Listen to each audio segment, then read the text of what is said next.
ধর্মের সার কি? ধর্মের মূল সার হলো বিশ্বাস।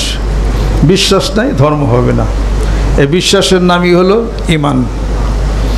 বিশ্বাসের নামই হলো ঈমান। ওমা উমিরু ইল্লা লিয়াবুদুল্লাহ মুখলিসিনা লাহুদ্দিন। নামাজ পড়লাম, তার ঈমান ঠিক নাই। কুরবানি দিলাম, তার খুলুসিয়াত নাই, তাহলে কেমন হবে? ইলম কম থাকতে পারে, কম ইলমটাকে পূরণ করবে তার হলো পরহেজগারিতা, তাকওয়া। তাকওয়াকে পূর্ণ করবে খুলুসিয়াত। ইলম কম থাকতে পারে, তাকওয়ার দরকার, খুলুসিয়াতের দরকার। সবাইকে মওলানা আপনারা? তাহলে পরে পূরণ করবেন কেমনে? তাকওয়া, খোদাভীতি, আল্লাহভীতি। কিসের উপরে নির্ভর করে? কলবের উপরে নির্ভর করে। লা ইয়ানালাল্লাহু লুহুমুহা ওয়ালা দিমাউহা ওয়ালাকিন ইয়ানালুহু তাকওয়া মিনকুম কাযালিকা সাখখারা লাকুম লিতুকাব্বিরুল্লাহা আলা মা হাদাকুম ওয়া বাশশিরিল মুহসিনিন। এই কুরবানির রক্ত, গোশত, চামড়া যাই কিছু হোক না কেন, তোমরা ভোগ করো, এটা আমি আল্লাহর কাছে পৌঁছায় না। আমি আল্লাহর নিকটে পৌঁছাই তোমাদের অন্তরের পরহেজগারি, অন্তরের কলবের আত্মশুদ্ধিটা কতটুকু, ততটুকু পৌঁছায়। তাহলে বোঝা গেল পরহেজগারি, আত্মশুদ্ধি যাই কিছু হোক কলবের সাথে সম্পর্কিত। যেরকম ঠিক কিনা? কলব ঠিক নাই, কোনো কিছুই ঠিক নাই। অতএব এই জিনিসটা হলো মেন জিনিস। মানিকগঞ্জ দরবার শরীফে তথা সেই সঙ্গে সম্পৃক্ত বাংলাদেশে আরও অন্যান্য দরবার শরীফ আছে, যারা এই আত্মশুদ্ধির কাজ করেন, কলবের পরিশুদ্ধতার কাজ করেন। তারাও সেই একই কাজই করেন, যার যার মতো সেই করেন। ভালো, আলহামদুলিল্লাহ। সেই ক্ষেত্রে অনেকগুলো তরিকা আছে, কোনো তরিকার সাথে কোনো গরমিল কিছুই নাই। সব তরিকারই সুবহানাল্লাহ এক, সব তরিকারই আলহামদুলিল্লাহ এক, সব তরিকারই আল্লাহু আকবার এক, লা ইলাহা ইল্লাল্লাহ এক। সাবিরিয়া তরিকায় কলব দুইটা, আর মুজাদ্দিদি তরিকা, মুজাদ্দিদ আলফেসানি রহমতুল্লাহ, ওই তরিকায় কলব হলো চারটা নাকি? কলব হলো একটাই। কোনো মানুষের কলব দুইটা থাকতে পারে না, কোরআন শরীফের মধ্যে আছে। এই আর এই কলবের স্থানটা হলো আল্লাহ তিফিস সুদূর, কোরআনুল কারীমের মধ্যে আছে। তোমার এই সিনার ভিতরে একটা জায়গা আছে সূক্ষ্ম। এটা বস্তু যত সূক্ষ্ম, পাওয়ার তত বেশি। নিউক্লিয়ার বম এটার যে আছে, আপনার বিজ্ঞানী মাদাম কুরি তৈরি করেছিল আপনার এই ইউরেনিয়াম। বিজ্ঞানী মাদাম কুরি একটা মহিলা বিজ্ঞানী, এবং এই ইউরেনিয়াম সমৃদ্ধ দেশ হলো সবচেয়ে বেশি হলো ইরানে। সুবহানাল্লাহ। এই জন্য ইরানকে নিয়ে এত মাথা ব্যথা। একটা ইউরেনিয়াম এখান দিলে আপনি ধরতেই পারবেন না, এত সূক্ষ্ম এবং এত তাড়াতাড়ি এই জায়গা যায়। তাহলে পরে আপনার এই কলব দেখা যায় না, কিন্তু এটার মধ্যে সব কিছু আটকানো। এই মোবাইলের ওই সিম কার্ডের মধ্যে দেখা যায় না, কিন্তু সিম কার্ড চালু করেন পৃথিবীর সবই বলে দেখা যায়। তো এইরকম মানুষের দেহের মধ্যে কলবটা ওই সিম কার্ডের মধ্যে আল্লাহ আটকায় রাখছে। যা নাই বিশ্ব ব্রহ্মাণ্ডে, আর যা আছে এই বিশ্ব ব্রহ্মাণ্ডে, তা বিরাজও এই মানব ভাণ্ডে। সব আটকা আছে। আমি এর চেষ্টা করি না, তদবির করি না, আমি সেটা পাই না। আপনি তদবিরে নেমে যান, আপনার চেষ্টায় নেমে যান, চক্ষু বন্ধ করেন, জাগতিক দুনিয়ার সব কিছু থেকে নিজের চোখটাকে বন্ধ করে এনে এক ধ্যান এক খেলে আপনি আল্লাহ পাকের নাম নেওয়া শুরু করেন। নাম নিলেন, একটা পাওয়ার, একটা শক্তি হলো, একটা গুণা বসে গেল। এই কলবটাকে গুনাহ দিয়া অন্ধকারাচ্ছন্ন হয়ে গেছে। একবার জিকির করেন, একটু পরিষ্কার হয়, আবার করেন, আবার পরিষ্কার হয়। এইরকম করতে করতে করতে করতে কোনো এক সময় দেখা যাবে যে গোটা কলবটাই পরিষ্কার হয়ে গেল। একটা আয়নার মধ্যে পারদের পিছনে যদি কাদা লাগানো থাকে, তাহলে পরে ওই আয়নায় কি ছবি দেখা যায়? তাহলে কাদাটা সরিয়ে দেন, ফটো উঠবে। অতএব আল্লাহর জিকির দ্বারা কলবের গুনাহ নামক কাদা সরাইয়া দেন। ইত্তাকু ফিরাসাতাল মুমিন ফাইন্নাহু ইয়ানজুরু বিনুরিল্লাহ। তা আল্লাহর নূর দ্বারা মুমিন ব্যক্তি আল্লাহর আরশ পর্যন্ত দেখে। সুবহানাল্লাহ। এটা কি ভুল কথা না সত্য কথা? এটা তো মিথ্যা কোন জায়গায় কইলাম? এটা আজকে এই কোরআনুল কারীমের মধ্যে যা আছে তা তো বিশ্বাস করবেন। আল্লাহ রাব্বুল আলামিন ঘোষণা করেন আফাতুমিনুনা বিবাদিল কিতাব ওয়া তাকফুরুনা বিবাদ, আমার কোরআনে কিছু বিশ্বাস করো, কিছু মানো, কিছু মানো না, সবই মানো। কালামুল্লাহ, এটা হলো আল্লাহর কথা, আল্লাহর ভাষণ, এটা আল্লাহ পাকের কথা। আল্লাহ বলছেন না, আল্লাহ বলছেন রব্বা হাযাল বাইত আল্লাযী আত'আমাহুম মিন জু'ইন ওয়া আমানাহুম মিন খাউফ। এই ঘরের মালিক কে? মক্কা শরীফ, ওই ঘরের মালিক আল্লাহ। আল্লাহ বলে এটার জামিনদার আমি, হেফাজত আমি করব। আর কোরআন তেলাওয়াত করো, কোরআন আমার কালাম, এটার হেফাজতের দায়িত্ব আমার। ইন্না নাহনু নাযালনা যিকরা ওয়া ইন্না লাহু লাহাফিজুন। যেরকম সুবহানাল্লাহ, এরা আমি হেফাজত করব। সুবহানাল্লাহ। 10,000 হাফেজ মারে ফেলান, কোরআন শেষ। অথবা পৃথিবীর সমস্ত কোরআন পুড়িয়া ফেলান, কোরআন শেষ। আল্লাহ বলেন কিয়ামত পর্যন্ত এটা আমি হেফাজত করি। যেরকম সুবহানাল্লাহ। অত সে কোরআনুল কারীমের মধ্যে যা আছে সত্য আছে, আলহামদুলিল্লাহ। আল্লাহ যা বলছেন সত্য বলছেন। মানুষ যা বলে কিছু মিছা কথা কয়। ইন্নাল ইনসানা লা কাফুর, মানুষ বড় অকৃতজ্ঞ, কাতুরা, বড় কৃপণ, এই আজুলা, খুব ব্যতিব্যস্ত, এগুলো তো মানুষের স্বভাব। এটা আর আল্লাহ পাক বলেন যে আমি যা ওয়াদা করি আমি তা খেলাপ করি না, আমি যা ওয়াদা করি আমি তা খেলাপ করি না। এটা আমার কথা, আমি যা বলি সত্য বলি, আমার কথাগুলি সত্য। বরং তোমরাই প্রতারণা করো, তোমরাই ওয়াদা খেলাপ করো, তোমরা ওয়াদা খেলাবো। তোমরা দুনিয়াতে যা দুষ্টুটি অপরাধ করেছো, হাসরের ময়দানে আমার সামনে, ফেরেশতাদের সামনে আমি বলছি তোমাদের আমলনামা তোমাদের বিচারের জন্য যথেষ্ট হবে। কাফা বিনাফসিকা লিয়াউমা আলাইকা হাসিবা, বিচারের জন্য যথেষ্ট হবে। এবার তোমরা বলো যে এইটা করি নাই, ওটা করি নাই, এটা ফেরেশতারা ভুল লাগছে। আল্লাহ পাক বলেন এই তর্ক বিতর্ক, এই বিরোধিতা দুনিয়াতেও করছো, এই বিরোধিতা হাসরের ময়দানও করবে। এই জন্য আল্লাহ পাক বলেন আল ইয়াউমা নাখতিমু আলা আফওয়াহিহিম ওয়া তুকাল্লিমুনা আইদিহিম ওয়া তাশহাদু আরজুলুহুম বিমা কানু ইয়াকসিবুন। আল্লাহ পাক বলেন ওই দিনকে ভয় করো যেদিন আমার কিছু বান্দা তারা তর্ক বিতর্ক করবে, এটা করি না ওটা করি না। আল্লাহ পাক বলে ফেরেশতারা মুখের মধ্যে সিভি লাগাইয়া দাও, ওদের হাত সাক্ষী দেবে, পা সাক্ষী দিবে যারা কোন কৃতকর্ম তারা করছে, শেষ পর্যন্ত আটকে দেওয়া হবে। এরপর আল্লাহ পাক বলবেন ওয়াকুল্লা ইনসানিন আলজামনাহু তায়রাহু ফি উনুকিহি ওয়া নুখরিজু লাহুম ইয়াওমাল কিয়ামাতি কিতাবান ইয়ালকাহু মানশুরা। ইকরা কিতাবাকা কাফা বিনাফসিকা আলাইকা হাসিবা। তোমার এই আমলনামা তোমার কণ্ঠদেশে ঝোলায় দেওয়া হবে। আল্লাহ পাক বলবেন এবার তুমি তোমার বিচারের জন্য যথেষ্ট হয়ে যাবে। এবার পড়ো আমলনামা, আমলনামা পড়ো।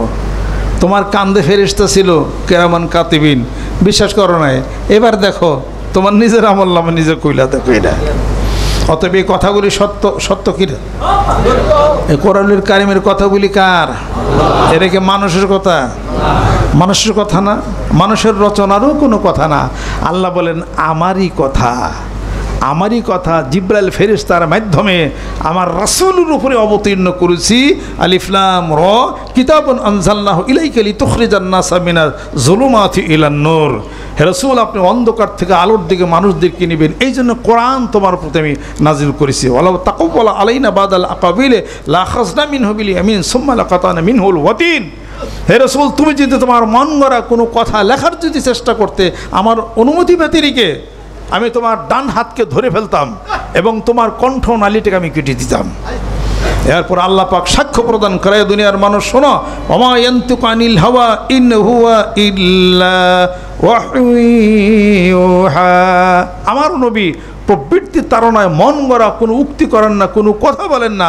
আমার রাসূল যা বলে থাকেন আমি আল্লাহর পক্ষ থেকে ওহী, জোরে কোন সুবহানাল্লাহ। অতএব ওহির গানের মধ্যে কোনো ভুল আছে? এটা হলো আকাশবাণী, কোনো ভুল আছে? ভুল থাকলে ১,৫০০ বছরে কিছু ভুল বাইরেই তো, কথা ঠিক কিনা? বাইরেই নাই যেহেতু জীবন ওর পারত না কেউ, কথা ঠিক কিনা? অতএব কোরআনুল কারীমের মধ্যে আছে ইল্লা মান আতাল্লাহা বিকালবিন সালিম। কালবে সালিম তার মানে পরিশুদ্ধ অন্তর নিয়ে যে একমাত্র আমার কাছে আসবে সেই মাপ পাবে। যেরকম সুবহানাল্লাহ। পরিশুদ্ধ অন্তরে কেমন করে হবে? আলা বিযিকরিল্লাহি তাতমাইন্নুল কুলুব। আল্লাহ রাব্বুল আলামিন বলেন, সাবধান হয়ে যাও, আমার জিকিরই তোমার কলব পরিষ্কার হয়ে যাবে। সুবহানাল্লাহ। তোমার কলব শান্তিপ্রাপ্ত হয়ে যাবে। জিকির কিসের জিকির? মানিকগঞ্জ দরবারের জিকির, সরসিনা দরবারের জিকির, মৌকরা দরবারের জিকির, ফুরফুরের জিকির। জিকির হলো আল্লাহর জিকরুল্লাহ। আল্লাহর জিকির কি? আপনি কুলিদুল্লাহ আবিদুর রহমানা, সূরা বনী ইসরাঈল খুলেন, শেষের দিকে আল্লাহ পাক বলেন, আল্লাহ বলেই ডাকো আমাকে, রহমান বলেই ডাকো, সবই তো আমারই নাম। সুবহানাল্লাহ। আর রহমান ও রাহিম বলেন সব হবে। আল্লাহ আল্লাহ বলেন সব হবে। সুবহানাল্লাহ বলেন সব হবে। আল্লাহ পাক বলেন চারটি কথা আমার নিকট সবচেয়ে প্রিয় পৃথিবীর বুকে, সুবহানাল্লাহ আলহামদুলিল্লাহ লা ইলাহা ইল্লাল্লাহু আল্লাহু আকবার। দুটি কথা আমার কাছে সবচেয়ে প্রিয় এবং ওজন ভারী হওয়ার জন্য সহায়ক, এবং আমার কাছে সবচেয়ে বেশি প্রিয়। কালিমাতান হাবিবাতান ইলার রহমানে খাফিফাতান আলাল লিসানে সাকিলাতান ফিল মিজানে, সুবহানাল্লাহ বিহামদিহি সুবহানাল্লাহিল আযীম। যেরকম সুবহানাল্লাহ, সেটা হলো কি? সুবহানাল্লাহ বিহামদিহি সুবহানাল্লাহিল আযীম। খুব প্রিয়, পাতলা, মুখে উচ্চারণ সহজ, নাকের পাল্লা ভারী হওয়ার জন্য সহায়ক। সুবহানাল্লাহ বিহামদিহি সুবহানাল্লাহ আযীম। মানিকগঞ্জের কি সম্পর্ক এখানে? কাকরাইলের কি সম্পর্ক? যার যার মতো ইসলাম, যার যার মতো কোরআন হাদিস ভাগাভাগি করে নিয়ে যার যার মতো মানে ব্যবসা সব শুরু করে দিচ্ছে আর কি। আসলে ব্যবসা হলো আল্লাহ, বিজনেস হলো আল্লাহর। আমরা আল্লাহর জিকির করি। জোরে জোরে কম সুবহানাল্লাহ। হ্যাঁ, আপনি বলে দিছেন বিদায় আমার জানা ছিল না, বলছেন আলহামদুলিল্লাহ। জানা তো অনেক মানুষের ছিল না। আল্লাহ পাক বলেন নাই, ইয়া আইয়ুর রাসূল বাল্লিগ মা উনজিলা ইলাইকা মির রাব্বিকা ওয়া ইল্লাম তাফআল ফামা বাল্লাগতা রিসালাতাহু। হে রাসূল, কোরআনে তাবলীগ করেন, মানুষদেরকে বলে দেন। যদি তা না হয়, আপনার রিসালাতের পরিপূর্ণতাই তো হলো না। বাল্লিগু আন্নী ওয়ালাউ আয়া ওয়া হাদিসুন বানি ইসরাঈলা ওয়ালা হারাজ। একটা কথা হলো পৌঁছায়া দাও। সুবহানাল্লাহ। হাসরের ময়দানে আল্লাহ পাক কয়টা প্রশ্ন করবেন বান্দাকে? জোরে কোন? চারটা প্রশ্ন করবেন। কবরে কয়টা প্রশ্ন? তিনটা। হাসরের ময়দানে প্রশ্ন করবেন, তোমাকে যা মাল ধন সম্পত্তি দিছিলাম তুমি কোন কাজে খরচ করছিলা, আর তুমি কিভাবে উপার্জন করছো তার হিসাব। দুইটা গেল। আর তোমাকে যৌবন দিছিলাম কোনভাবে তুমি খরচ করছো, তিনটা। আর তুমি যা জানতা বুঝতা, যা এলেম শিখছিলা, তাকে নিজের কাছে রাখছিলা না মানুষের কাছে পৌঁছে দিছিলা? যদি রাখো, গোপন করো, উলজিমা ইয়াউমাল কিয়ামাতি বিলিজামিম মিন নার, আগুনের বেরি তোমাকে পরিয়ে দেওয়া হবে। এই চারটে প্রশ্ন করা হবে। বলো যে আমি কোনো হেলেমেলে যাই না। কি? আমি বড় একজন সাহেব, যখন বড় উচ্চ শিক্ষিত। আমি ম্যালেসিয়াস জানলাম, মেডিসিন ফ্যাক্ট, মেডিসিন ল, নিগুশিয়ারাম, জেসিও, কমিশিয়া, সেন্সুরেটা, ট্রাইবোটা, জেটিসন, নেগলিজেন্স, 1936 সালের কাকরা আইন, 1961 সালের মুসলিম পারিবারিক আইন, আইব খা করছিল, ওটা জানছি। রিট পিটিশন জানছি, কত কিছু আমি জানি, কত বাহাদুর আমি। রোমান ল জানলাম, এত কিছু জ্ঞানটন জানলাম, ফটোসিনথেসিস ট্রান্সপিরেশন জানলাম, এরপরে ফিউশন জানলাম, রেডিয়েশন জানলাম, সাইক্লিক ওয়াটার জানলাম। তুমি কি জানো? এই জন্য ঘরে বসেছি, কারোর সাথে আমার মিশে না তো। জ্ঞান নাই বোকারা। হ্যাঁ, আর জানা না তো কোনো কিছু। এই জন্য একা একাই চলি আমি। কবরে নাই মানলো, পয়লা প্রশ্নটা তোমার করা। যতই জ্ঞান, যতই বুদ্ধি, যতই এলেম থাকুক, কিন্তু মানুষকে যে প্রচার করা নাই, বলো নাই, খবরটা বইলে দেও নাই, এই জন্য তোমাকে ধরা হবে। কাউকে কোনোভাবে ছাড়া হবে না। প্রত্যেকটা মানুষকে তার জ্ঞানের প্রশ্নের সম্মুখীন অবশ্যই তাকে হইতে হবে। এটা কাজে আপনি একলা খুব মার খা হইয়া খুব জ্ঞান, কি বুঝত বোকা গাধা, কি জানে এরা, এগুলো খুব বসে থাকো। তোমার কিন্তু দায়িত্ব কর। তুমি যা বুঝো ওটা প্রচার করে দাও। তুমি যতটুকু জানো তা প্রচার করো। এটুকুর নাম হলো তাবলীগ। যারা তাবলীগ করে, জায়গায় জায়গায় মানুষকে বলে, দোকানে যায়, এখানে যায়, হাত ধরে নামাজ পড়েন, জিকির করেন, এটা করেন, ওটা করেন, তারা নিঃসন্দেহে খুব ভালো কাজ তারা করে। আলহামদুলিল্লাহ, তাদেরকে সমালোচনার কোনো কিছু নাই। সেটা করে তারা, এই দায়িত্ব তারা পালন করে। শুধু তাই না, গ্রামের মধ্যে যদি দুই দল বিপদমান হয়েছে, ওয়াইন তাইফাতান মিনাল মুমিনিনা ইকতাতালু ফাসলিহু বাইনাহুমা, দুই দল বিপদমান হয়েছে মুসলমানের মধ্যে, দুই ভাই বা চাচা বাইস্তা যাই কিছু হোক, এলাকার মানুষ হয়েছে, তুমি খুব শিক্ষিত মানুষ আর কি, এই সমস্ত মানুষের কাছে আমি চলি না এদের সাথে কথা বলি নাকি আমি, হ্যাঁ এদের সাথে আরে গ্রামের মানুষ এটা বললে হবে না, তুমি যে জানো, তুমি যে বুঝো, তুমি চেষ্টা করছিলে নাকি তাদের সাথে মিল করানোর জন্য, এই প্রশ্ন তোমাকে হাসর বাজারে করা হবে। সমাজে ফেতনা হইলো, পরিবারে ফেতনা হইলো, তোমাকে অবশ্যই তার ভূমিকা রাখতে হবে। এটা হাদিসে পাইছি আমি, এটা নিজ জ্ঞান খাটে বুদ্ধি খাটিয়ে একলা বইসা থাকলে ওই সমস্ত কাজ হবে না। ইসলাম খুব সূক্ষ্ম জিনিস, খালি নিজে একলা নামাজ পড়লে সেটা খালি হবে না। এটা কু আনফুসাকুম ওয়া আহলিকুম নার, এটার অর্থ কি? এটার নিজে বাঁচো, আহাল পরিবারকেও বাঁচাও। সুবহানাল্লাহ। একলা বাইছো না, আরেকজনকে বাঁচার চেষ্টা করো। একা অলি হওয়া যায় না, একা অলি হওয়া যায় না। অলি হওয়া অনেক কঠিন কাজ।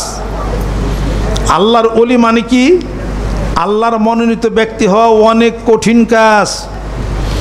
নিজে বহুত আমল করে একটা লোক কামেল হইতে পারে, কিন্তু অলি হওয়াটা বহু কঠিন কাজ।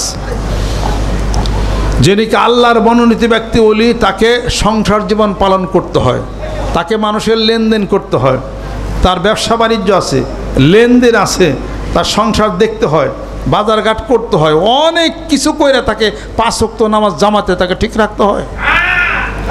এরকম হাজারো ধরনের সব কিছু করে মহান মাবুদকে ঠিক রেখে চলবে, সেই হলো ওলি। আর তুমি যদি মনে করো বনবাসী এক দরবেশ, আমাদের ওই এলাকায় বন আছে তো, উনি সারাদিন শুধু খালি জিকির করে, তসবি সারাদিন খালি আছে, এই এমনকি এত বড় একজন জবরদস্ত ওলি, জীবনে বিয়েই করে নাই, সুন্নতের খেলাফ। এই ওলি পয়লা সুন্নতের খেলাফ, এই কথা বলা যায় না তার সাথে, উনি সারাদিন আছে। এবং ওনার ওখানে গেলে আতরের গান, ফুলের গান করে, নিশ্চয় ফেরেশতারা আসতে পারে। ওনার অনেক কিছু কারামত আছে, অনেক কিছু আছে। আমার যদি প্রশ্ন করেন, ওনার অলিত্ব ওইতে হেন মেলায় দিয়ে উনি নিজে কাবেল। তার মানে উনি মানুষকে দিনের দাওয়াত দেয় না, 1 নম্বর। উনি বিয়া করেন 2 নম্বর। সংসার কি যন্ত্রণা এটা বুঝেই নেই। সন্তান বাজান আমারে জামা কিনে দাও, আমারই ডেকে আমি খাব না, এইগুলোর জ্বালা যন্ত্রণা সহার যে সমস্যা, এটা তো ফেস করে নাই। উনি তো ইরি খেতে যায় নাই, ইরি খেতে যায়, ইরি খেতে আইতান লাগে, ইরি খেতে ইরি বুনন লাগে, টাইম মতো এসে নামাজ পড়ার লাগে, আমরা গিরার উপরে কাপড় উঠান যায় না, ফরজ তরক হয়ে যায়। উনি তো ইরি খেতে যায় নাই, উনি তো রিক্সা পায় নাই, রিক্সা থেকে নামাজ পড়বো এই ঠেলা তো উনি বুঝে না। কাজে ওই বনে থেকে ওল ইরা আইনে দেন, আমার সাথে 2 ঘন্টা থাকুক, গাছ লাগাই, মাছি করুক, ছাগল ফিরি দেউক, বিশ্বের মাঠে যাই, ওলি গিরে সুইটা যাইবে না। কত ওলি দেখলাম এরকম। হ্যাঁ ওলি সাহেব মুছ কাটছেন নি ঠিক মতো, এরকম মুছ কাটবেন, মেশাক করবেন, মানুষের জ্বালা যন্ত্রণা সহ্য করবেন, ছেলেপেলে সংশোধনও পালন করবেন, দাওয়াত, দিনের দাওয়াত দিবেন, ইসলামের দাওয়াত দিবেন, হয়তোবা দাওয়াত দিবার যে আবার দাবারও খাইবেন ওলি সাহেব। এগুলো সব কিছু কমপ্লিট করার পরে আল্লাহ এবং আল্লাহর রাসূলকে রাজি খুশি করার জন্যে বিশাল ধৈর্যের প্রহর যখন হয়ে যাবেন, ধৈর্যের পরীক্ষা হবে। আপনি তো পরীক্ষার মধ্যে পারেন না ওলি সাহেব, ধৈর্য হইব কেমনি করে আপনি তো বনে যায় সুবহানাল্লাহ কইতেছেন, আপনি কি ওই বনে যে আপনি একলা কইলে এটা ওই বই না। কাজে ওলি হওয়া কঠিন, আর একটা কামেল হওয়া এটা সহজ ব্যাপার। এটা কথা কি বুঝে পারছি? অতএব আমি যে ইসলাম পালন করি এটা খুব কঠিন। এটা কাজে যারা ওই যে বাহিরে যা দাওয়াত দিতেছে, নামাজের দাওয়াত, হজের দাওয়াত, ইমানের দাওয়াত, একইদের দাওয়াত, তারা অনেক কষ্ট করতেছে, এখানে যায় ওখানে যায়, রাস্তাঘাটে মানুষের দরে বলে বুঝায়, তারা অনেক কঠিন কাজ করেন। এটা থেকে কখনোই করবেন না আপনি, বরং আপনি যে পারেন না আপনি নিজেকে দোষী মনে করেন। আপনি ওটাও করা দরকার আপনার ছিল। ওইটা অনেক কষ্ট করে টাকা পয়সা ব্যয় তারা করে, এটা তারা ভালো কাজ করে, এটা তারা তাবলীগের কাজ করে। এটা মানিকগঞ্জ দরবার শরীফ দাওয়াত ও তাবলীগের কাজ করে। মানিকগঞ্জ দরবার শরীফ দাওয়াত দিছে ওয়াত্তাবি'স সাবিলা মান আনাবা ইলাইয়া। মানিকগঞ্জ দরবার শরীফই দাওয়াত দেয় নাই, আল্লাহ রব্বুল আলামিন দাওয়াত দিয়েছেন তোমরা তার অনুসরণ করো। যেই ব্যক্তি পৃথিবীর বুকে আমি আল্লাহ রব্বুল আলামিনকে পাইছে, তোমরা তার সাথে বন্ধুত্ব করে না। সূরা কাহাফ, সূরা কাহাফের মধ্যে পাবেন ওয়াত্তাবি সাবিলা মান আনাবা ইলাইয়া ওয়া কুনু মা সাদিকিন। ভালো সাদিক বান্দাদের সাথী হইয়া যাও। এই দাওয়াত কার? আমার। আল্লাহ দাওয়াত দিছে, সুবহানাল্লাহ। আমরা এই দাওয়াত পৌঁছিয়া দেই। আসেন সাদিক ভালো মানুষের সাথে বসেন, যে আল্লাহর দিকে রুজু হয়েছে তার দিকে রুজু হয়ে যান। জিকির যারা করে জিকিরওয়ালাদের সাথে জিকির করেন, বায়াত হয়েছেন বায়াত করেন, আত্মশুদ্ধি করেন। এই দাওয়াত দেই, এই দাওয়াত চলছে, তাবলিগ চলছে। তাবলিগ করি না আমরা? আমাদের তাবলিগ সারা মাথা টুপি দিলেন কোন জায়গায়? তাবলিগ মানে কি? যে আল্লাহ পাকের কথা রসুলের কথাগুলো পৌঁছিয়ে দিলেন। আমরা দাওয়াত ও তাবলিগের কাজ করি। যেরকম সুবহানাল্লাহ। আমরা মারামারি করি না, যুদ্ধ চাই না, শান্তি চাই। কথা ঠিক আছে? আমরা মারামারি করি না, ওই মারামারি বুঝি না আমরা, এটা কায়দা কেলেঙ্কারি বুঝি না আমরা। আমরা কোরআন তালাত করি, হাদিস শরীফ পড়ি। আল্লাহ নবী সাল্লাল্লাহু আলাইহি ওয়াসাল্লাম ইরশাদ করেন, তারাকতু ফিকুম আমরাইন লান তাদিল্লু মা তামাসসাকতু বিহিমা, কিতাব আল্লাহ ও সুন্নাত রাসূলি। দুটি জিনিস আমি রসুল রেখে গেলাম তোমাদের জন্য, একটা হলো কোরআনুল কারীম, আর একটা হলো আমি নবীজির জীবন ব্যবস্থা অবস্থা, কাউলিহি ও ফেলিহি ও তাকরিরিহি। আমার সুন্নত যদি আঁকড়ে ধরে থাকো, লান তাদিল্লু, তোমরা পথভ্রষ্ট হবে না। যেরকম সুবহান।